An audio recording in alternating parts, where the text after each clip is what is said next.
Hey everybody, it's Muscle Car Campy again. This time we've got one of the rarest cars we've ever featured. It's a 1965 Mercury Comet Cyclone. And even though the production numbers are actually more than most cars that we feature, honestly, when was the last time you ever saw one? Don't forget, if you haven't already subscribed, hit the subscribe button and then ring that bell up top so you're notified every time a new video goes live. Ah yes, Mercury, Roman messenger of the gods, son of Zeus, and later Ford's medium-priced division. Mercury cars back in the 60s and 70s were more than upscale Fords. Take the Comet for example. Introduced as a senior compact in 1960, it had 4.5 inches more wheelbase than its Falcon cousin and was significantly longer with a much larger trunk. It wasn't, as Mercury's later became, a Ford with a piece of chrome on it. It was a significantly different automobile.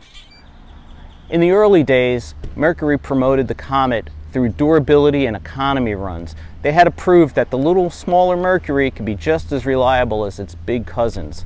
In '64, the Comet grew up a little bit, and they offered the Cyclone package for the first time. That was the sporty version. It had a little less trim on the sides than the Caliente, which was the higher end model.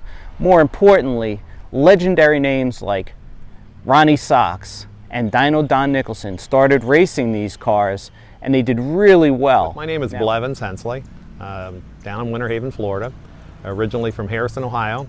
I had a 1965 Cyclone when I was a junior in high school in 1966. I kept that car until '71 and traded it in for an Olds Cutlass and regretted it from day one. I tried to find the car, never could find it. I found this one out in San Diego about 32 years ago and brought it back to Ohio and totally restored it. When I started the restoration, I was amazed at how total rust-free the car was. There was not even any surface rust on the car. I total disassembled it, and then I took it to a local body shop called Randy Lane Auto Body in Harrison, and they did a wonderful job of stripping it down to bare metal and repainting it for me. Once I got it back home, then I started the process of reassembling. I did everything else except for the paint. So pretty much every nut and bolt in the car has been apart and redone and put back on it. But again, that's been 29 years ago, and amazingly it's held up quite well because I always kept it stored inside a heated and air conditioning garage, and that really saved it. We first saw this car at the Lake Mirror Classic in Florida. What really got to me originally was the perfect olive mist green metallic paint. What's really cool, this car was painted 30 years ago and it still looks factory fresh, probably better than factory fresh. The interior on the car is all original, it's never been restored, but what really suckered me in, and I am a sucker for this, the stacked headlights. I just love any mid-60s car with stacked headlights. A couple of the unique things about the 64.5 Cyclones, if anybody's ever restored them, it makes it very difficult. The original hubcaps are stainless steel, and those were used on the 64 up through, I believe, 68 Cyclones only. And the really hard part are the lug nuts. The lug nuts were a 64 part number that started out with the Cyclones in '64. Carroll Shelby even liked those lug nuts, and all the 65 Shelby GT350s that got steel wheels, he used that lug nut on them, and they're very, very hard to find today and worth a lot of money if you can find a set of them. In 1965, the top engine was the 289 4-barrel making 225 horsepower. Whether it was standard or not, there's a lot of, not controversy, but you get conflicting information wherever you look. There are some things that say that the 200 horse 2-barrel was the standard engine. You get some other places where they say the 4-barrel was the standard engine. But the Hypo 289, the 271 horse version, was not available from the factory, although certain dealers did order those cars as a specialty item. There were about 30 Comets that year ordered with the Hypo 289. How many of them were Cyclones, nobody really knows. Also, unusually, even though they were equipped with the Hypo 289, they still came with the standard single exhaust. Over the years of showing this car, one of the things that a lot of people have come up to me and said that they had one like it, but it had a 289 Hypo in it.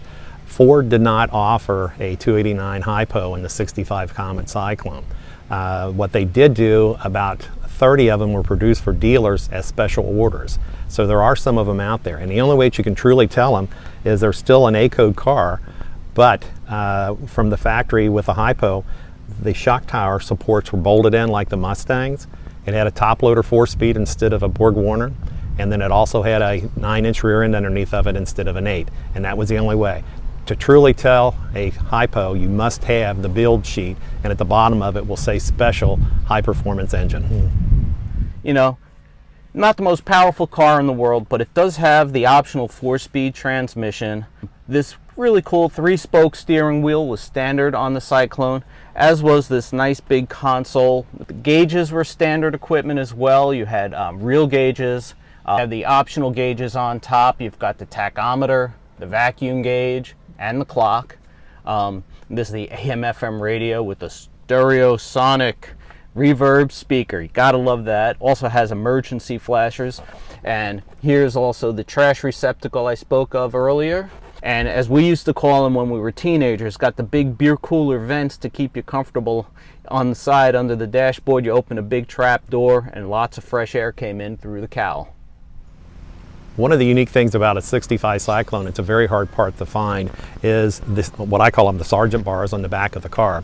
And I've never ever in all my life found new old stock ones. I did have to have those re-chromed on this car when I restored it. The other thing is it has a rear seat speaker, and the Cyclones with the Rally Pack came standard with a rear seat speaker because the speaker grille was changed to accommodate the Rally Pack. I do have on this car also what is called a reverb, a studio sound, and actually the reverb unit is in the trunk of the car. You know, one thing we never get tired of is the beautiful clean lines on this car. Yes, we mentioned the stacked headlights earlier, but the car is just one long flowing line that really just blends from the front to the back. The gorgeous hardtop roof line, and then you get to the back of the car and the taillights just blend in with the rest of the panel back there. Just an absolutely simple but effective design. Everybody, that's a wrap for today. This is Muscle Car Campy saying see you later. Don't forget to like this video, share the link with your friends, subscribe to the channel, ring the bell so you get notified every time a new video goes live. We got a lot more exciting cars coming for you. You won't want to miss any of them.